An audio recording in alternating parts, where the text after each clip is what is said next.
Hello everyone, કેમ છો મારા વાલા બબ્બર શેર અને બબ્બર શેરનીઓ? મજામાં ને? આજનો લેક્ચર થોડોક લેટ કરવામાં આવ્યો, થોડાક પ્રોબ્લેમને લીધે, પરંતુ આવી ગયા છીએ. હવે તો આવી જાવ ફટાફટ લાઈવ. ચાલો, જેટલા વિદ્યાર્થીઓ લાઈવ આવી ગયા છે પોતાના નામ સાથે અહીંયા હાજરી આપી દે. હા, હું એકદમ મજામાં છું. કેમ છો મેમ? Start please. ચાલો, લેક્ચર શરૂ કરી દીધો છે. હવે તો ફટાફટ આવી જાવ એટલે આપણે લેક્ચરને ફટાફટ શરૂ કરી દઈએ અને આપણો જે વિભાગ બી છે એ વિભાગ બી ને આજના લેક્ચરમાં આપણે સમજી લઈએ કે ભાઈ એમની પ્રિપેરેશન તમારે કઈ રીતે કરવી, કેવી રીતે કરવી. બસ એ જ હું અહીંયા તમને સજેશન આપવા આવી છું. આમાં જોવા જાવ તો આઈએમપી જેવું જે છે ઇંગ્લિશ સબ્જેક્ટ કે જે ભાષાકીય વિષય છે એમાં આઈએમપી જેવા ટોપિક આવતા હોય એ તો હું તમને લાઈવમાં કહેતી જ જાઉં છું. જ્યાં જ્યાં આઈએમપી પોઈન્ટ આવશે ત્યાં ત્યાં હું તમને અહીંયા કહેતી જઈશ કે આ પોઈન્ટને નોટ કરી દો, અને જેવું કહું કે આ પોઈન્ટને નોટ કરી દો એટલે તમારે એને રિલેટેડ તમને જ્યાંથી પણ જે પણ એક્ઝામ્પલ મળે, ચાહે તમારી પાસે ગ્રામર ગીતા નામની બુક હોય અને એમાંથી પણ તમને ક્વેશ્ચન મળી જાય તો એ ક્વેશ્ચનને પણ તમારે સોલ્વ કરી લેવાના છે. એક્ઝામ આવી ગઈ છે નજીક, હવે બસ 2 કે 3 દિવસની જ વાર છે. એક્ઝામ તમારી એકદમ નજીક છે. હા, my name is Urmila. Hello બેટા ઉર્મિલા. 6:28 થઈ ગઈ. હા, સોરી યાર, એના માટે રિયલી સોરી. ચાલો, my name is Har Har Mahadev, Har Har Mahadev. ચાલો, તો ફાઇનલી હવે આપણે શરૂ કરી દઈએ આપણો જે વિભાગ બી. આજે આપણે વિભાગ બી જોવાના છીએ કે જે તમને એક્ઝામમાં 12 માર્ક્સમાં પૂછાશે. 12 માર્ક્સમાં પૂછાશે અને એમાંના જે ક્વેશ્ચન છે એમાંનો પહેલો ક્વેશ્ચન છે who said to whom the following sentence. ભાઈ કોણ કોને કહે છે એ અહીંયા તમારે કહેવાનું છે. અહીંયા ભાઈ એક સેન્ટેન્સ આપેલું હશે અને એ સેન્ટેન્સમાં તમારે વાંચીને પછી કહેવાનું છે કે એ સેન્ટેન્સ કોના દ્વારા બોલાયેલું છે અને એ સેન્ટેન્સ કોને કહેવામાં આવે છે. બંને વ્યક્તિઓના નામ લખવાના રહેશે. કોઈ પોતાની જાતને કહેતું હોય તો તમારે કહેવું પડશે કે હર સેલ્ફ અથવા તો હિમ સેલ્ફ, પોતાની જાત સાથે વાત કરતો હોય તો. ઈદી હતો ને, ઈદી પોતાની સાથે જ વાત કરતો રહેતો હોય ને, હા તો ઈદીનું નામ લખી દેવાનું તમારે. નેક્સ્ટ આવતું હોય તો, નહીં તો નહીં. સેકન્ડ ક્વેશ્ચન શું છે? fill in the blanks choosing the correct words given in the bracket. ખાલી જગ્યા પૂરો, એ પણ કાઉન્સમાં જે 3 શબ્દ આપેલા છે એ 3 શબ્દમાંથી કોઈ પણ એક શબ્દ જે જ્યાં સૂટ થતો હોય ત્યાં તમારે મૂકી દેવાનું કે જે તમને એક્ઝામમાં 2 માર્ક્સમાં પૂછાશે. મતલબ કે 2 ખાલી જગ્યા આપી હશે ને ઉપર તમને ઓપ્શન આપેલા હશે એ ખાલી જગ્યા માટે. તો જે ઓપ્શન જ્યાં સૂટ થતો હોય એ ઓપ્શન તમારે પ્રેમથી ત્યાં મૂકી દેવાનો છે. થોડીક પ્રેક્ટિસ કરશો, થોડીક મહેનત કરશો એટલે બહુ આવડી જશે. મેમ 4-10 ના દિવસે ઇંગ્લિશનું પેપર છે એ પહેલા આપણો લાઈવ સેશન આવી જશે. તમારા માટે જ લાઈવ સેશન મુકાઈ જશે. આખા પેપરનું આપણે ફાસ્ટ રિવિઝન કરવાના છે. એક સાથે તમારા 50 માર્ક્સનું આપણે રિવિઝન કરવાના છીએ યુટ્યુબમાં લાઈવ. એટલે જોડાયેલા લેજો. Stay with me. તમારે છેક સુધી મારી સાથે રહેવાનું છે. ઓકે, નમસ્તે મેમ. નમસ્તે બેટા. ચાલો, હજી વિદ્યાર્થીઓ આવી જ રહ્યા છે. ચાલો ફટાફટ આજે આપણો અત્યારે લાઈવ સેશન છે એમને શેર કરી દો તમારા મિત્રો સુધી. ખાસ તો કરીને તમારા ક્લાસમેટ જે છે ને એમને શેર કરી દો, કારણ કે હજી આમ જુઓ આપણે વિદ્યાર્થીઓ આવ્યા નથી અને જેટલા આવ્યા છે એટલા લાઈક કરી દો. લાઈક. ચાલો જોઈએ next question. Read the passage and answer the question. ભાઈ પેરેગ્રાફને વાંચવાનો છે અને એના ઉપરથી જે તમને સવાલ પૂછ્યા છે એ સવાલના જવાબ તમારે લખવાના છે કે જે તમને 3 માર્ક્સમાં પૂછાશે. અને આ જે પેરેગ્રાફ હશે એ પેરેગ્રાફ તમારી સપ્લિમેન્ટરી રીડરનો પેરેગ્રાફ હશે. એમાંથી જ તમને આ પૂછશે અને સપ્લિમેન્ટરી રીડરમાંથી મેં તમને યુનિટ જણાવી દીધા કે આટલા યુનિટ કરી નાખવાના છે. 1 થી 13 જે યુનિટ છે કે જેને તમે ડોલ્ફિન કહો છો. ડોલ્ફિન તમારી જે સાઇડ બુક આવે છે ને, વિદ્યાકુલના વિદ્યાર્થીઓ હશે એમને ખ્યાલ હશે, કારણ કે મેં એમને ડે 1 થી કહી દીધું કે ભાઈ અત્યારથી સપ્લિમેન્ટરી રીડર તૈયાર કરવાની શરૂઆત કરી દેજો. તો એમાંથી તમને આ પેરેગ્રાફ પૂછાશે. Find the word having similar meaning. હવે આમાં છે ને તમે 1 થી 13 પાર્ટના નિયરેસ્ટ મિનિંગ શોધવા નહીં જતા. વિદ્યાર્થીઓનો ક્વેશ્ચન હોય કે મેમ આ નિયરેસ્ટ મિનિંગ ક્યાંથી કરવા, તો તમારી પાસે જે ફર્સ્ટ સેમનું જે પણ મટીરિયલ છે એ મટીરિયલમાંથી કરી નાખો. તમારી પાસે કોઈ ફર્સ્ટ સેમેસ્ટર માટેની અસાઇનમેન્ટ બુક છે અને એમાં સિમિલર મિનિંગ આપેલા હોય તો એ કરી નાખો. અને કંઈ નથી તો તમારી પાસે ટેક્સ્ટ બુક તો છે જ, કે જેને તમે ચોપડી કહો છો, એ ચોપડીમાં તમને ગ્લોસરી આપેલી છે એ ગ્લોસરી વાંચી નાખજો. ચેપ્ટરમાં જેટલી પણ ગ્લોસરી આપેલી છે 1 થી કેટલા 6 ચેપ્ટર પૂછાવાના છે. 1 થી 6 ચેપ્ટરમાં જે ગ્લોસરી આપી છે ને એ ગ્લોસરી કરી નાખજો, કારણ કે એમાંથી પણ નિયરેસ્ટ મિનિંગ તમને પૂછાઈ શકે. જેમની લાંબી લાંબી ડેફિનેશન હોય ને એ શબ્દ નહીં વાંચવાના, કારણ કે ડેફિનેશન વાળા નિયરેસ્ટ મિનિંગ ન પૂછાય. પણ જેમના શોર્ટ શોર્ટ વર્ડ આપેલા છે, શોર્ટ શોર્ટ મિનિંગ આપેલા છે, એવું તમારે પહેલા રીડ કરી નાખવાનું. ઓકે, તો ફટાફટ એમને જોઈ લેવાનું. ફટાફટ પોયમમાંથી પણ, પોયમની નીચે પણ તમને ગ્લોસરી આપી હોય ને તો એમને પણ વાંચી લેજો. એ પણ તમને હેલ્પ કરશે. આ નિયરેસ્ટ મિનિંગ વાળો જે ક્વેશ્ચન છે, ક્વેશ્ચનને સોલ્વ કરવા આવડા જે ક્વેશ્ચન છે એક્ઝામમાં તમને 2 માર્ક્સમાં પૂછાશે. લાસ્ટ ક્વેશ્ચન છે read the dialogue and answer the question. મતલબ કે ડાયલોગને વાંચો અને ત્યાર પછી તમારે જે ક્વેશ્ચન પૂછ્યા છે એ ક્વેશ્ચનના આન્સર આપવાના છે. મારી પાસે વિકાસનું અસાઇનમેન્ટ છે, તો હા, વિકાસના અસાઇનમેન્ટમાં પણ તમને નિયરેસ્ટ મિનિંગ મળે ને તો એ કરી નાખજો. ઓકે, અને જો તમે પ્રાઇવેટ સ્કૂલમાં હોય તો પ્રાઇવેટ સ્કૂલમાં તો તમને સજેસ્ટ કરી દીધું હશે કે કયો ક્વેશ્ચન ક્યાંથી વાંચવો, કેવી રીતે પ્રિપેરેશન કરવી, કઈ બુકમાંથી પ્રિપેરેશન કરવી, એમ એ તમે કીધું તો નહીં હોય પણ તમે દોઢ ડાયા થઈને પૂછી લીધું હશે કે ભાઈ અમારે નિયરેસ્ટ મિનિંગ ક્યાંથી વાંચવા, એસે ક્યાંથી પ્રિપેર કરવા, ડબલ્યુએચ ક્વેશ્ચન ક્યાંથી પ્રિપેર કરવા, આ બધું તો તમે પૂછી લીધું હશે તમારી રીતે તમારા સાહેબને અથવા તો તમારા શિક્ષકોને. હા, કોઈક હશે એવું કે જેમને કહી દીધું હશે કે ના હું એવું કઈ નહીં કહું, બસ તમારી રીતે તમે પ્રિપેરેશન કરો, છોડી દીધા હશે તમને, એમ કહી દીધું હશે કે ભાઈ તમારી રીતે પ્રિપેરેશન કરો, તો ભાઈ લડ લેના. તો પછી તમારે છે ને એક ચલો કે ભાઈ પ્રાઇવેટ સ્કૂલ હોય ને અને પેપર જે હોય એ પ્રાઇવેટ સ્કૂલમાંથી ન જવાનું હોય, તો તમારા જે શિક્ષક હોય ને ઇંગ્લિશના જે પણ શિક્ષક, એ શિક્ષક જે બુકને ફોલો કરતા હોય ને એ બુકને તમારે ફોલો કરવાની. એ પહેલેથી જે બુક ઉપર વધારે ધ્યાન આપતા હોય ને આપણને પણ એમ કહેતા હોય ને કે તમારે આ બુક લેવાની, આ બુક લેવાની, અને હંમેશા શિક્ષક સાથે કનેક્ટેડ રહેવાનું. એની પાસેથી તમને ખજાનો મળે ને એમની પાસેથી તમને ક્લુ મળે ને તમારા સવાલના જવાબ તમને એમની પાસેથી જ મળે. નેક્સ્ટ આગળ જઈએ તો ડાયલોગ મતલબ કે સંવાદ આપેલો હશે, વાતચીત આપેલી હશે, બે કરતા વધુ વ્યક્તિ વચ્ચેની વાતચીતને આપણે ડાયલોગ કહીએ છીએ. તો એવી વાતચીત તમને અહીંયા આપેલી હશે અને એ વાતચીત ઉપરથી કેટલાક સવાલ પૂછેલા હશે અને એ સવાલોના જવાબ આપવાના. સવાલનો જે નંબર હશે એ નંબર 3 હશે, મતલબ કે 3 એમાં સવાલ પૂછેલા હશે. એક્ઝામ્પલ આપણે જોવાના છીએ. Let's start and first your question છે કે જેમાં તમને પૂછ્યું છે વો સે ટુ વો, મતલબ કે કોણ કોને કહે છે. ચાલો તો જોઈએ. પહેલો ક્વેશ્ચન છે a cavity and quite a big one. Cavity કે જે એક બહુ જ મોટી છે. તો આ પાર્ટના નામ યાદ છે? કોણ કોણ વાત કરે છે ત્યાં? એક તો છે ડોક્ટર શર્મા, બીજી છે સોનિયા અને ત્રીજા છે એના અંકલ. આ 3 વ્યક્તિ વચ્ચે વાતચીત થાય છે. એમાં અહીંયા આન્સર તરીકે શું આવશે? A cavity and a quite big one, કે ભાઈ એ થોડી આમ કહેવાય ને કે ભાઈ સિરિયસ છે. તો આ જે સેન્ટેન્સ છે એ ડોક્ટર શર્મા જે છે એ ડોક્ટર શર્મા સોનિયાને કહે છે. તો doctor Sharma said to Sonia. Next, અને નો આવડે ને સેન્ટેન્સ તો 2 વાર તો વાંચવાનું. તે 2 વાર વાંચે તો આવડી જ જશે ને ક્યાં જાશો? 2 વાર વાંચે તો નહીં આવડે. મેમ કાલે જે સ્કૂલે પેપર સ્ટાઇલ લખાવી છે, બોલો કાલે જ લખાવી દીધી છે તો સાથે સાથે કહી દીધું હશે. તમે દોઢા થઈને સવાલે પૂછી લીધા હશે. પૂછી લીધા હતા ને? હાચું બોલો. પૂછી જ લીધા હોય, સવાલ 2-3 પૂછી લીધા. હે સર આમાં કેમ આવશે, હે સર આ ક્યાંથી પૂછાશે, આમ ને તેમ કેટલી લોહી પીધું છે. ચાલો નેક્સ્ટ આગળ જઈએ. Second question. It's always better to have 2 slaves instead of 1. આ હતો આપણા 9મા ધોરણની ટેક્સ્ટબુકનો લાલચી ઈદી, કે જેને 2 સ્લેવ જોઈતા હતા, જોતું હતું એક જ સ્લેવ, અને એ પણ પોતાના આરામદાયક જીવન માટે, કે ભાઈ હું એમને પકડીને લઉં, પછી એમને ટ્રેનિંગ આપી દઈશ કે જા તું મારા માટે શિકાર કરીને આવું, એવું કોઈ એને જોતું હતું. નોકર જોઈતો હતો, એને ગુલામ જોતું હતું. તો આ જે છે એ કોણ બોલે છે? ઈદી સેડ ટુ હિમસેલ્ફ. કોને કહે છે? પોતાની જાતને જ કહે છે. તો હું અહીંયા લખી દઉં Eddie said to himself. Eddie પોતાની જાતને જ કહે છે. સેકન્ડ એના પછી, can I be lucky as this beautiful cup, કે શું હું આ સુંદર બચ્ચાઓની જેમ આટલો લકી હોઈ શકું, આટલો ભાગશાળી હોઈ શકું, એવું પૂછે છે કે ભાઈ હું એના જેટલો ભાગશાળી હોઈ શકું ખરા એમ.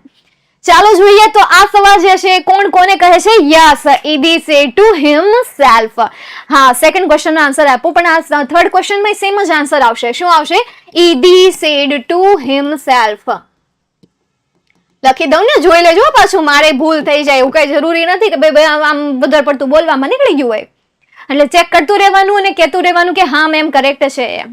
હા, બરાબર ને? અશોકભાઈ ને કીધું તું કયું? આ ડોક્ટર શર્મા સેડ ટુ અશોકભાઈ. સોનિયા નહોતી ન્યા? બંને હતા ને? અશોકભાઈ આવશે, જોતા રહેજો, સુધારતા રહેજો, કેજા પાછા અહીંયા. સ્ક્રીનશોટ લેવો છે કોનો આનો? ખરેખર તો ખરા, સોલ્યુશન તો કરાવવા દે. ઓકે, ચાલો નેક્સ્ટ એના પછી how beautiful this hills are, એટલે કે આ હિલ્સ જે છે, ટેકરીઓ જે છે એ કેટલી સુંદર છે. તો આ કેવું કહેતું તો ચોથું પાર્ટ છે, હિલ્સ વાળો યુનિટ છે, મસ્ત યુનિટ છે, ચાંદની વાળું. ચાંદની નામ પાડ્યું હોય કારણ કે એના દેખાવના લીધે, એના રૂપરંગના લીધે એનું નામ પાડી દીધું હોય ચાંદની. તો આવું ચાંદની બોલે છે અને ચાંદની જે છે પોતાની જાતને કહે છે, એટલે આપણે અહીંયા લખીએ ચાંદની સેડ ટુ હરસેલ્ફ. ચાંદની જે છે એ પોતાની જાતને કહે છે.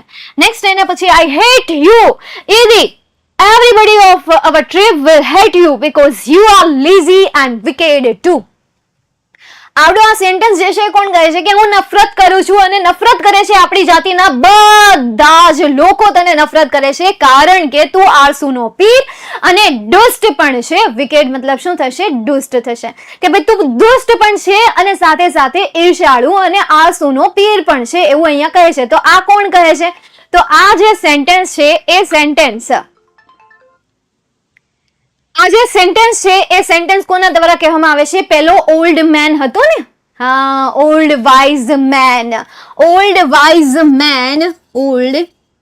વાઇઝ મેન કે જેનું નામ હતું શનો. તમે આ પણ લખી શકો, શનોની જગ્યાએ તમે ઓલ્ડ વાઇઝ મેન. કોને કહે છે? તો એ કહે છે ઈદીને. ભાઈ એ ઈદીને કહે છે કે ભાઈ તું આળસુનો પીર છે, ને આખું જે ગામ છે એ ગામ તને નફરત કરે છે. પીપલ સેડ ટુ ઈદી, આ બધું લોકો કહે છે I hate you Eddie, everybody of our trip. જો એવરીબડી મતલબ શું થાય? જો લોકો બોલતા હોય, એક સાથે લોકો બોલતા હોય, તો એમાં આ જે સેન્ટેન્સ છે ને એ વાઇઝ શનો દ્વારા બોલાયેલું સેન્ટેન્સ છે. એટલે પીપલ નો લખતા ત્યાં પીપલ, અલ્પેશ ત્યાં પીપલ નો લખતા, પીપળાનું ઝાડ નથી લખવાનું ને પીપલ નથી લખવાનું. ઓકે મેમ, આ વિડીયો યુટ્યુબ પર આવી જશે ને, એલા યુટ્યુબ ઉપર જ છે. તું ક્યાં છો અત્યારે આપણે આ યુટ્યુબ ઉપર તો જોઈએ છે, અવતાર ક્યાં જોવા જવું છે? આ આપણી ચેનલમાં જ રહેશે. આપણી ચેનલનું નામ ખબર છે ને પાછું? વિદ્યાકોલ ગુજરાતી. નો ખબર હોય તો યાદ રાખી લેજો, અને યાદ રાખી લીધું હોય તો લાઈક પણ કરી દેજો, અને શેર પણ કરી દેજો, અને સબસ્ક્રાઇબ ન કર્યું હોય તો સકરપારા સબસ્ક્રાઇબ કરી દેવાનું. ઓકે, એ બધું જે આવે સમજાઈ ગયું તમને? ચાલો નેક્સ્ટ હવે આપણે આગળ જઈએ. એના પછી This instrument will become my face to the world. આ જે ઇન્સ્ટ્રુમેન્ટ છે એ મારો ચહેરો બનશે વિશ્વ માટે. તો અહીંયા તમને કીધું છે કે આ જે વાદ્ય જે છે એ વિશ્વ માટે ચહેરો બનશે. તો ઇન્સ્ટ્રુમેન્ટ વિશ્વ માટે ચહેરો બનવાની વાત કોણે કરી હતી? મોહને કરી હતી. અને આ કોને કહેતો હતો પોતાની જાતને? તો Mohan said to himself. Mohan પોતાની જાતને કહે છે. Next second question, but what were you telling her, પરંતુ તું તેને શું કહીશ? But what were you telling her, તમારું જે છઠ્ઠું યુનિટ છે ને, છઠ્ઠું યુનિટ નાઇટ ટ્રેન વાળું, દેવલી વાળું યુનિટ છે, મસ્ત મજાની સ્ટોરી છે, લવ સ્ટોરી છે કે જે અધૂરી રહી ગઈ છે. તો એ જ યુનિટ છે અને એ અહીંયા જે છે but what were you telling her, પરંતુ તું તેણીને શું કહીશ, એવું અહીંયા તમને પૂછવામાં આવ્યું છે કે ભાઈ તું તેણીને શું કહીશ. ચાલો આ જે સેન્ટેન્સ છે એ તમારું ફેવરિટ યુનિટ છે. અત્યાર સુધીના વિદ્યાકુલના વિદ્યાર્થીઓને સૌથી મારું ગમતું હોય, જો યુનિટ ભણાવતી વખતે એને ગમતું હોય એવું કોઈ સેન્ટેન્સ છે. મેં તમને ક્લુ પણ આપી દીધા કે તમારે કયા પાઠમાંથી ગોતવાનું છે. ચાલો આનો આન્સર તમે મને કમેન્ટમાં આપો. નેક્સ્ટ એના પછી, can I be lucky as this beautiful cups, શું હું સુંદર બાળકો, આ તો નો થઈ ગયું બ્યુટીફુલ કપ્સ વાળું, આ તો થઈ ગયું, આગળ જ આવી ગયું છે. Guitar the wall day guitar the wall day guitar આખો દિવસ ગિટાર. તો આ સેન્ટેન્સ જે છે એ તમારા ત્રીજા યુનિટનું સેન્ટેન્સ છે કે જેમાં પાત્ર છે મોહન, મોહનના મમ્મી અને એમના આંટી, એમના અધર ફેમિલી મેમ્બર્સ, બસ આટલા પાત્ર છે. હવે આ પાત્રમાંથી આ સેન્ટેન્સ કોણ બોલ્યું છે એ તમારે મને આ સેન્ટેન્સનો આન્સર પણ કમેન્ટમાં આપવાનો છે. ફટાફટ આપો ચલો આનો answer. He said to himself. હા એ તો થઈ ગયું. મેમ 10th ની બેચ ક્યારે આવશે ફરી? 10th ની બેચ ક્યારે આવશે ફરી? 10th ની બેચ જે છે અત્યારે તમે એમાં જોઈન થઈ જાઓ. હવે નવી જે 10th ની બેચ, તમે નવી જો 10th ની બેચ ની વાત કરતા હોય તો એ નવા ઓલામાં જ આવે, એ અત્યારે ન આવે. પછી તમે હાલમાં જો 10th સ્ટાન્ડર્ડમાં ભણતા હોય તો દિવાળી પછી એક આપણે રિવિઝન બેચ, પેપર સોલ્યુશનની બેચ અને સાથે સાથે તમારા માટે બીજા પણ માસ્ટર ક્લાસીસ લાવી રહ્યા છીએ, તો જોઈન થઈ જાઓ હાલમાં જ. ઓકે, ચાલો જોઈએ નેક્સ્ટ. એના પછી last, I am sure Chandni will accompany you till your last breath. મને વિશ્વાસ છે કે ચાંદની જે છે તમારા અંતિમ શ્વાસ સુધી તમારો સાથ આપશે. આ ક્વેશ્ચનનો આન્સર હું આપીશ કારણ કે મને આ ક્વેશ્ચનનો આન્સર બહુ સારી રીતે આવડે છે. આ બે ક્વેશ્ચનનો આન્સર નહોતો આવડતો આ ત્રણનો, એટલે મેં તમને કહી દીધું કે ભાઈ આ 3 ક્વેશ્ચનનો આન્સર આપી દેજો એમ. ચાલો આનો હું આપી દઉં. ગોવિંદા બોલે તો ગો ગો ગો ગોવિંદા. તો આ ગોવિંદા જે છે, ગોવિંદા કોને કહે છે? અબ્બુ મિયાન ને. તો ગોવિંદા સેડ ટુ અબ્બુ મિયાન. જેટલા મને આવડતા હતા એટલા મેં આન્સર આપી દીધા. હવે આ 3 નથી આવડતા તો આ 3 ના આન્સર તમે આપજો, બરાબર છે? આટલું તો તમે આપી શકો ને, તમે વાંચો છો તો ખબર ના પડી જાય. ફીસ ભરવી પડે છે. હા બેટા, ટોપર બેચમાં જોડાવા માટે ફીસ ભરવી પડે છે, પણ એકદમ નોર્મલ છે. તમે જે રેગ્યુલર ટ્યુશનમાં ફી ભરો એના કરતા ક્યાંય ઓછી ફી છે. એવું લાગે તો જોઈ લેવાનું, ઠીક છે ભાઈ. એમના ડેમો સેશન તમને પ્રોવાઈડ કરે છે, યુટ્યુબના લાઈવ લેક્ચર જોઈ લેવાના. જો તમને એમ લાગે કે ભાઈ આ બધા શિક્ષકોનું મને ફાવે છે, એ સમજાવે છે, એ સમજાઈ જાય છે, આપણી બીજી એક 9મા માટેની પણ એક યુટ્યુબ ચેનલ છે. એ યુટ્યુબ ચેનલમાં વિદ્યાકુલના અમુક લેક્ચર મૂકવામાં આવે છે. તો તમને ડાઉટ છે કે ભાઈ 9th સ્ટાન્ડર્ડમાં ત્યાં વ્યવસ્થિત નહીં ભણાવતા હોય, આમ તેમ એવું કંઈક હશે, તો એના માટે આપણી અહીંયા જે ચેનલ આવે ને, આપણે તમે આમ સાઈડમાં જોજો, ખબર વિડીયો, પ્લેલિસ્ટ, શોર્ટ્સ ને એવું બધું આવે, તો એમાં છેલ્લે ચેનલમાં જતા રહેજો, છેલ્લેથી બીજામાં. એમાં તમને 9મા ધોરણની ચેનલ જોવા મળશે અને એમાં તમને વિદ્યાકુલના લેક્ચર મળશે. પણ એ કયા? એક લેક્ચર જ મળે, એક ટોપિકના એક લેક્ચર હોય, બાકીના ટોપિક જે હોય ને એ તમને ત્યાં ન મળે. એટલે ઈ ડેમો માટે છે. તો ડેમો માટે તમે જોઈ લેજો, તમને ઓકે લાગે તો તમે જોઈન થઈ જજો. ઓકે, સમજાય છે? ચાલો નેક્સ્ટ હવે આપણે આગળ જઈએ. Fill in the blanks choosing the correct word given in the brackets. હું જ્યારે આ સોલ્વ કરતી ને ત્યારે જે શબ્દ જ્યાં સૂટ થાય ને એ શબ્દને હું મૂકી દેતી ને એવી રીતે હું સોલ્વ કરી નાખતી. મને કઈ આવડતું નહીં. હું ભણતી ત્યારે મને ન આવડતું, હવે મને આવડે છે. કારણ કે અમારી એક્ઝામ નથી દેવા, અમારે સમજાવવાનું છે. ભાષણ દેતા બધાને આવડે છે, બસ એ ભાષણનું અનુસરણ કરવું. એટલે ભયો તો તમારે મારા ભાષણનું અનુસરણ કરવાનું છે અને તમારે ભયો કરવાનું છે. સમજાય છે? ચાલો જોઈએ. ફિલ ઇન ધ બ્લેન્ક્સ વાળા જે આ તમારી ખાલી જગ્યાઓ છે એમાં તમને અહીંયા ઓપ્શન આપશે. એ ઓપ્શન જ્યાં સૂટ થતો હોય ત્યાં તમારે મૂકવાનો છે. મતલબ કે વાક્ય રચના પ્રમાણે મૂકવાનો છે, ખાલી ખોટો આમને મેલી નથી દેવાનો. સમજાય છે? ચાલો જોઈએ. This experience took place when Mohan was only 60 years. અહીંયા શું શોર્ટ થાય છે? ઓનલી, માત્ર 16 વર્ષના હતા ત્યારે તેના લાઈફમાં ભાઈ આવડી આ જે અનુભવ હતો એ અનુભવે એન્ટ્રી લીધી હતી. આ અનુભવ એને 16 વર્ષના થયા ને ત્યારે એને આ થયો હતો. નેક્સ્ટ એના પછી it was the turning point of his life. Mohan ખાલી જગ્યા હિઝ રિયાઝ. મોહને તેના રિયાઝને શું કરી દીધા હતા? ડબલ કરી દીધા હતા. સો સિમ્પલ, ટેન્શન ન કરે. થોડા તમે એક્ઝામ્પલ સોલ્વ કરી નાખો એટલે આમાં તમને જરા પણ તકલીફ નહીં પડે. તમારી પાસે જો ગ્રામર ગીતા હોય તો ગ્રામર ગીતામાં પણ મેં પેરેગ્રાફ આપ્યા છે. હા, એમાં તમને 3 ખાલી જગ્યા મળશે. ખરેખર આપ તમને હાલમાં અત્યારે એક્ઝામમાં 2 ખાલી જગ્યા પૂછાશે, પણ પ્રેક્ટિસ કરવામાં જાય છે. શું તો પ્રેક્ટિસ કરી નાખો. તમને ખાલી જગ્યા પ્રોવાઈડ કરવામાં આવે છે વિદ્યાકુલ ગુજરાતી ચેનલમાં એક બુક દ્વારા. તો એ બુક પરચેસ કરીને પણ તમે પ્રેક્ટિસ કરી શકો છો. ખાલી ફર્સ્ટ એક્ઝામ માટે નહીં પરંતુ સેકન્ડ એક્ઝામ માટે પણ. કન્ટિન્યુ કરીએ આપણા પોઈન્ટને. સેકન્ડ જે છે એ જોઈએ આપણે કે queen stepwell or Rani ki Vav is a ખાલી જગ્યા સ્ટોરી. તો એ જે છે એમાં શું કીધું છે? 7 સ્ટોરી, 27 સ્ટોરી, કાર્વિંગ અને પેઇન્ટિંગ્સ. હવે સ્ટોરી મતલબ શું થાય? તો અહીંયા 27 જે છે એ નંબર જ છે અને 7 જે છે તો રાણકી વાવમાં કેટલા માળ હતા? 7 હતા. તો અહીંયા આન્સર તરીકે શું આવશે? 7. This east facing stepwell is 64 meter long, 20 meter wide and ખાલી જગ્યા મીટર ડીપ. તો 7 મીટર તો ડીપ તો ન જ હોય, તો એટલું બધું નામ એનું થાય ને. એટલે અહીંયા આન્સર તરીકે શું આવશે? 27 મીટર્સ ડીપ. બસ આવી જ રીતે તમારે ખાલી જગ્યાનું મિનિંગ સમજીને એના આન્સર લખવાના છે. આ કેવી રીતે સોલ્વ થાય ને એ તમે દિમાગ, જ્યારે હું વાંચતી હોય ને મને કેમ આનો આન્સર આવડે ખબર? કારણ કે હું જ્યારે આ સેન્ટેન્સ વાંચતી હોય ને ત્યારે છે ને આનું ગુજરાતી મારા દિમાગમાં થતું છે કે ભાઈ અહીંયા આ શબ્દમાંથી આ શબ્દ અહીંયા શૂટ થાય છે, હું અહીંયા ગુજરાતી કરું ને ત્યારે આ શબ્દનું ગુજરાતી અહીંયા બંધ બેસતું થાય છે, તો આ દિમાગમાં મારા દિમાગમાં પાછળથી એનું ગુજરાતી થતું હોય છે. અને આ મને ક્યારે આવડે? જ્યારે પાઠનું ગુજરાતી મને આવડતું હોય ત્યારે. તો ખાલી જગ્યા જે છે એ ગુજરાતી ઉપર પણ ડિપેન્ડેડ છે અને વાક્ય રચના ઉપર પણ ડિપેન્ડેડ છે. જો તમને વાક્ય રચના વ્યવસ્થિત આવડે છે તો અહીંયા તમને આર્ટિકલ તરીકે અ આપેલો છે. તો કાર્વિંગ્સ એ નાઉન છે, પેઇન્ટિંગ એ નાઉન છે, 7 છે, 27 છે. તો ક્યારેક ક્યારેક છે ને તમને વાક્ય રચના પ્રમાણે કન્ફ્યુઝ થઈ છે. એટલે બેટર છે કે તમે યુનિટને પ્રિપેર કરી નાખો. બેટર છે કે તમારા જેટલા પણ ચેપ્ટર છે, ચેપ્ટરના જે મિનિંગ તમને તમારી શાળામાંથી અથવા તો વિદ્યાકુલમાં જે છે એમાંથી તમે જે સમજ્યા છો, એમાંથી સમજાવવામાં આવ્યા હોય તો એને સમજી લો. અને વિદ્યાકુલમાં જોડાયેલા હોય તો ક્યાં ઇશ્યુ છે, ત્યાં તો તમે પાઠ રેકોર્ડેડ પણ જોઈ શકો છો. જો ભૂલાઈ ગયા હોય તો તમે રેકોર્ડ ખોલીને પણ તમે એમાં જોઈ શકો છો. પ્રીવિયસ યરના લેક્ચર પણ તમને મળી રહે. શાળામાં હોય તો તમે ત્યાં સનને એમ ન કહી શકો આખો પાઠ ફરીથી સમજાવો, આખું જે યુનિટ છે આખું ફરીથી ભાષાંતર કરીને સમજાવો. સમજાય છે? હા, યાદ શક્તિ વધારવા માટે ભાઈ યાદ શક્તિ કેવી રીતે વિકસિત કરવી, સાહિલભાઈએ ઓલરેડી એમના માટે ઘણા બધા વિડીયો મૂકેલા છે. તમે યાદ શક્તિ વધારવાની વાત કરો છો, યાદ શક્તિ ઓલરેડી તમારી પાસે છે. તમે આટલો મોટો મેસેજ ટાઈપ કરી શકો છો તો તમને આટલું બધું આવડે જ છે. આમ જુઓ, તમે ઇંગ્લિશમાં લખ્યું છે ને ગુજરાતીમાં લખ્યું છે, મતલબ તમારી પાસે યાદ શક્તિ તો છે જ.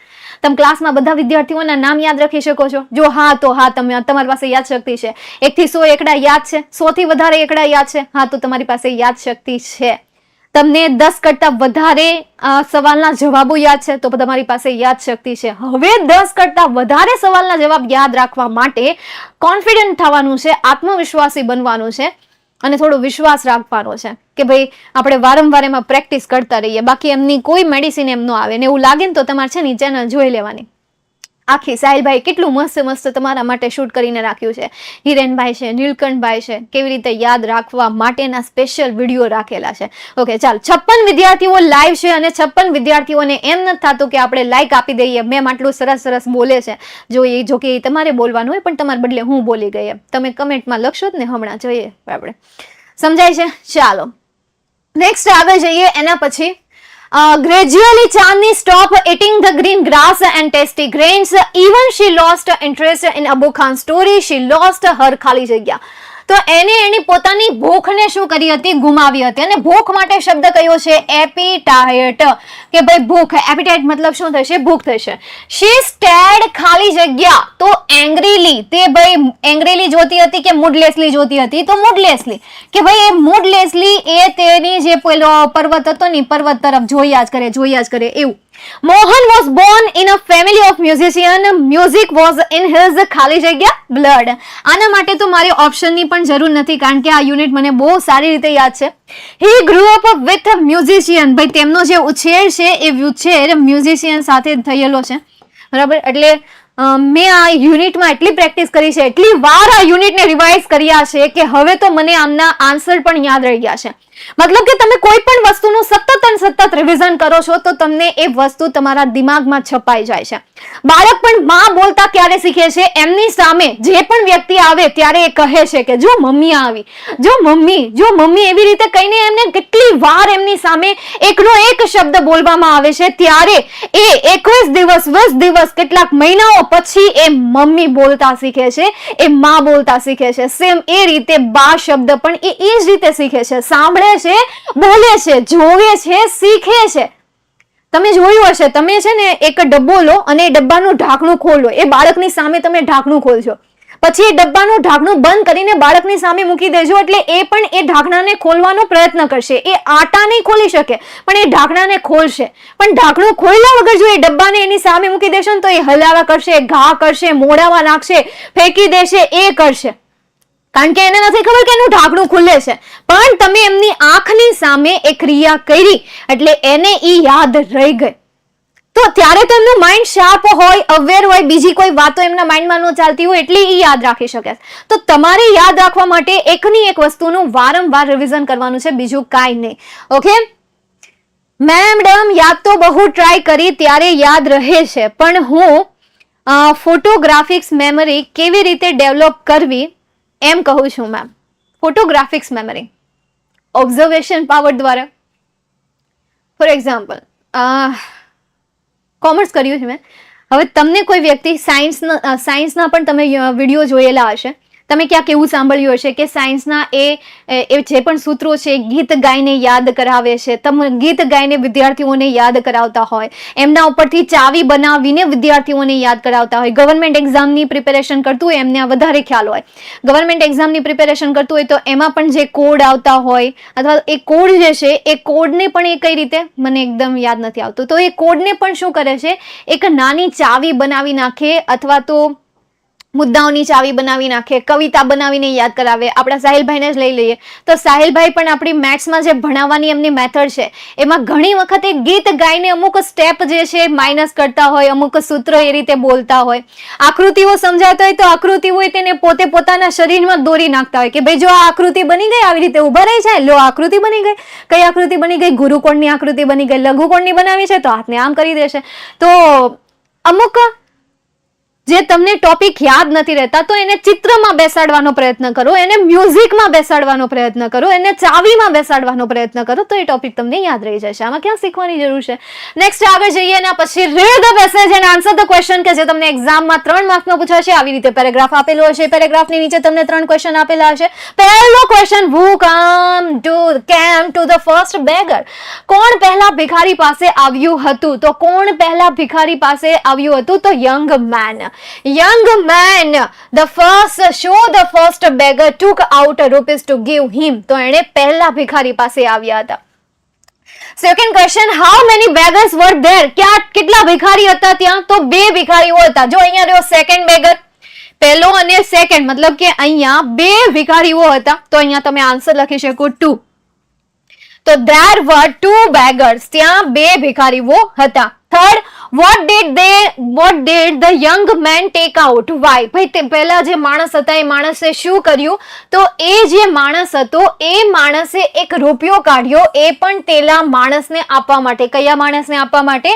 આ જે ફર્સ્ટ બેગર હતો ને એ ફર્સ્ટ બેગરને રૂપિયો દેવા માટે તેણે 1 રૂપિયો બહાર કાઢ્યો. તો અહીંયાથી તમે આન્સર લખી શકો he took out a rupee to give him, અથવા તો him ની જગ્યાએ લખી નાખો the first beggar, કે ભાઈ પહેલા ભિખારીને આપવા માટે એને ખીચામાંથી શું કર્યું? રૂપિયો કાઢ્યો. આ તમારું રીડ ધ પેરેગ્રાફ પરથી ક્વેશ્ચન પૂછેલા હશે. એકદમ સિમ્પલ હશે, બસ ટ્રાય કરજો તમે શાંતિથી. શાંતિથી તમે વિચારીને એમના આન્સર આપવાનું ટ્રાય કરવાની છે. ઓકે, આવો વિડીયો બનાવે કારણ કે આપણે સ્વામી વિવેકાનંદ બનવું છે. શું વાત છે? બड़े बड़े सपने हैं आपके और ચોક્કસ आप उस तक पहुंच जाओगे. बस थोड़ा सा विश्वास रख दो और ये क्वेश्चन खुद से ही पूछ लो, आंसर તમને મળી જશે. ઘણી વખત છે ને ઘણા સવાલોના જવાબ પોતાની પાસે જ હોય છે, બસ મથવું પડે, એની પાછળ પડી રહેવું પડે. વિશ્વાસ ન થાય તો ટ્રાય કરી લે. એ જે સવાલ થાય છે તું તારી જાતને જ પૂછ અને તારી જાતને જ આન્સર આપ. જે આન્સર મળશે તને ખબર પડી જશે. તારા સિવાય બીજા આ દુનિયામાં કોઈ સાચું છે જ નહીં, એવું તું માની લે. તારા સવાલો માટે તારા સિવાય સાચું બીજું કોઈ છે જ નહીં, એવું માનીને તું તારો સવાલનો જવાબ ગોત, ઓબ્વિયસલી તમને મળી જશે. અને ન મળે તો વિદ્યાકુલ ગુજરાતી તમારા માટે જ છે કે જે તમને મોટિવેશન વિડીયો પણ પ્રોવાઈડ કરાવે છે. નેક્સ્ટ આગળ જઈએ, find the word having similar meaning. અહીંયા મેં થોડાક એક્ઝામ્પલ આપ્યા છે, એનો એ મતલબ નથી કે આમાંથી જ પૂછાશે. મેં તમને કીધું છે એમાંથી તમારે નિયરેસ્ટ મિનિંગ એક વાર જઈને રીડ કરી લેવાના છે. ચાલો જોઈએ અત્યારે આ જે મારી પાસે અત્યારે હાલમાં છે એમને આપણે સોલ્વ કરીએ. અક્વાયર મતલબ શું થશે? મેળવવું થશે. તો આપણે અહીંયા આન્સર તરીકે શું લખશું? ઓબ્ટેન. અલાસ મતલબ કે અફસોસ, અને અફસોસ માટે નિયરેસ્ટ મિનિંગ તમને આપેલો છે સેડલી. એસ્થેટિક. હવે એસ્થેટિક જે વર્ડ છે ને બહુ જ સરસ વર્ડ છે કે જેનો મિનિંગ તમે શોધીને આપજો. બહુ સરસ એમનો મિનિંગ થાય છે. એસ્થેટિક, જેની જગ્યાએ અત્યારે તમે એક નોર્મલ શબ્દ યુઝ કરો છો, રેગ્યુલર શબ્દ યુઝ કરો છો, વારંવાર તમે એમને બોલો છો, એની જગ્યાએ તમે એસ્થેટિક વર્ડ પણ બોલી શકો છો. વિચારો, ગૂગલ ટ્રાન્સલેટ કરો, સેલ્ફ સર્ચિંગ કરો અને જાતે ગોતો. નેક્સ્ટ એના પછી અલાઇનમેન્ટ. અલાઇનમેન્ટ પણ જાતે આપી દો. ના ચાલો આન્સર કહી દઉં છું. અલાઇનમેન્ટ મતલબ શું થશે? સિક્વન્સ થશે અથવા તો સ્થિતિ થશે. તો એના માટે આન્સર છે પોઝિશન. અહીંયા તમને પોઝિશન આપ્યું છે. એપ્રિશિએશન, સો સિમ્પલ. આનો આન્સર તમને આપી દઉં, કમેન્ટમાં તમારે મને જણાવી દેવાનું. સોરી, આન્સર ક્યાં આપવાનો, આ પણ તમને હોમવર્કમાં આપી દઉં કે ભાઈ જાતે ગોતીને કરી લેજો એમ? ના ચલો, પછી તમે કહેશો કે મેમ તો બધું જાતે જ કહી દેશે, તો પછી લાઈવ લેક્ચરમાં આવ્યા શું કામ હશે, હે ને? ખાલી ખોટું સંભળાવી દો એના કરતાં બેટર કે હું તમને કહી દઉં. તો અહીંયા એપ્રિશિએશન મતલબ કે પ્રશંસા કરવી, અને પ્રશંસા માટે મારા ખ્યાલથી આવશે એડમિરેશન. જો તમને એમ લાગે કે મેં ખોટો આન્સર લખ્યો છે તો પ્લીઝ મને સજેસ્ટ કરી દેજો. નેક્સ્ટ આગળ જઈએ, આસ્પેક્ટ્સ. આસ્પેક્ટ મતલબ શું થાય? પાસાઓ થાય, ફીચર્સ થાય. સોરી, લક્ષણ કહેવાનું હતું, જવાબ કહેવાય ગયો. તો આમનો આન્સર શું આવશે? ફીચર આવશે. Cavity, cavity, cavity, cavity. ક્યાં બોલ રહે હો? કેવિટી તમારું સેકન્ડ યુનિટ છે. આપજો આનો આન્સર. આવડી જશે? આવડી જાય, શું કામ ન આવડે? અત્યારે આપો. ચાલો જલ્દી. Next, comfortable. કમ્ફર્ટેબલ મતલબ કે તમારા માટે જે ઈઝી કરે ને એને કમ્ફર્ટેબલ કહેવાય છે. ક્રૂલ. ક્રૂલ મતલબ શું થશે? વિકેટ થશે. આ તમારું પહેલું યુનિટ છે, એટલે કહું છું યાર, નિયરેસ્ટ મિનિંગ જે છે ને એ તમે તમારા ચોપડીમાંથી જ કરો. બીજે ક્યાંય ભટકવા જવાની જરૂર નથી, કારણ કે એક્ઝામમાં મેં તો એ જોયું છે. 10માની એક્ઝામમાં તો એમાં પણ 2-3 પૂછ્યા હોય ને, 3માંથી 2 તો ટેક્સ્ટ બુક રિલેટેડ જ હોય છે. તો ખાલી ખોટી ઓલી બુકમાંથી તમે નિયરેસ્ટ મિનિંગ શોધવા જવાના, અને ફલાણું પૂછવું ઠીકણું કરવું, એની જગ્યાએ તમે ટેક્સ્ટ બુકની ગ્લોસરી વાંચી લો. હાલે ક્યાંક તો કામમાં આવશે. ક્યાંય નહીં તો તમને પેરેગ્રાફમાં કામમાં આવશે, ક્યાંય નહીં તો તમને શોર્ટ નોટમાં સ્પેલિંગ કામમાં આવશે, ક્યાંય નહીં તો તમને ખાલી જગ્યા પૂરવામાં કામમાં આવશે. એટલે કરી નાખો. નેક્સ્ટ, ગેધર મતલબ ભેગા થવું થાય. તો અહીંયા ભેગા થવા માટે તમને આપ્યો છે ટુ કલેક્ટ. ભાઈ ભેગા થઈ જાવ, ચાલો જલ્દી જલ્દી જલ્દી જલ્દી. કનેક્ટ મતલબ કે જોડાઈ જવું થાય, પછી એમાં જમીન આસમાનનો ફરક. Last question, read the dialogue and answer the question. Dialogue વાંચો અને એની નીચે જે સવાલ આપેલા છે એ સવાલના જવાબ આપો, અને એ સવાલ તમને 3 પૂછાશે, જેના 3 માર્ક્સ રહેશે. મોટા ભાગના સવાલોના જવાબ બેઠા જ આપ્યા હોય, ખાલી તમારે ત્યાં તમને જે આઈ આપ્યું હોય, યુ આપ્યું હોય એ જ ચેન્જ કરવાનું હોય, બાકી કાંઈ નહીં. પહેલો ક્વેશ્ચન જોઈએ, what do Hina and Priyam want to become. Hina અને પ્રિયમ શું બનવા ઈચ્છે છે? તો હિના જે છે એ ડ્રેસ ડિઝાઇનર બનવા ઈચ્છે છે. તો Hina want to become a dress designer and Priyam want to become શું બનવા ઈચ્છે છે? પ્રિયમ સોફ્ટવેર. ને હિના સોફ્ટવેર બનવા ઈચ્છે છે, અને પ્રિયમ જે છે ને ડ્રેસ ડિઝાઇનર. બોલો, ઊંધું થઈ ગયું. હિનાને શું બનવું છે? સોફ્ટવેર એન્જિનિયર બનવું છે, જ્યારે પ્રિયમને ડ્રેસ એન્જિનિયરિંગ બનવું છે. Next, second question, what has Priyam prepare. તો અહીંયા તમારી આંખોની સામે મોટા અક્ષરે લખેલું છે પ્રિયમના સેન્ટેન્સમાં. કમેન્ટમાં આન્સર આપો કે ભાઈ આનો આન્સર શું આવશે. આમ તો બહુ બધી વાતો કરો છો, એની જગ્યાએ આન્સર આપી દો જલ્દીથી. મસ્ત મજાનો આન્સર આપી દો, અને ફટાફટ આન્સરની સાથે સાથે જે આન્સર આપી દે છે ને એને સાથે સાથે લાઈક પણ આપી દેવાની છે, એટલે મને ખબર પડી જાય કેટલા વિદ્યાર્થીઓએ આન્સર આપ્યો છે. ઓકે, આન્સર અપાઈ જાય એટલે લાઈક આપી દો જલ્દી. What is Priyam's dream. What is Priyam's dream. ભાઈ પ્રિયમનું જે સપનું શું છે? તો પ્રિયમનું અહીંયા જો, પ્રિયમનું અહીંયા સપનું છે કે ભાઈ my dream is to represent India in the world fashion week. તો આ તમારા લાસ્ટ ક્વેશ્ચનનો આન્સર આવશે. તો માયની જગ્યાએ તમારે શું લખી દેવાનું છે? પ્રિયમ્સ લખી દેવાનું છે, કારણ કે માય એટલે તમારું થઈ જાય. આપણે તો પ્રિયમનું કહેવાનું છે ને, પ્રિયમનું સપનું શું છે. ઓકે, ચાલો હવે બસ હવે પૂરું થઈ ગયું. વિભાગ બી આટલો જ હતો. એમ વિભાગ બી કે જે તમારો ટોટલ 12 માર્ક્સનો હતો, આવી રીતે પ્રિપેરેશન કરો.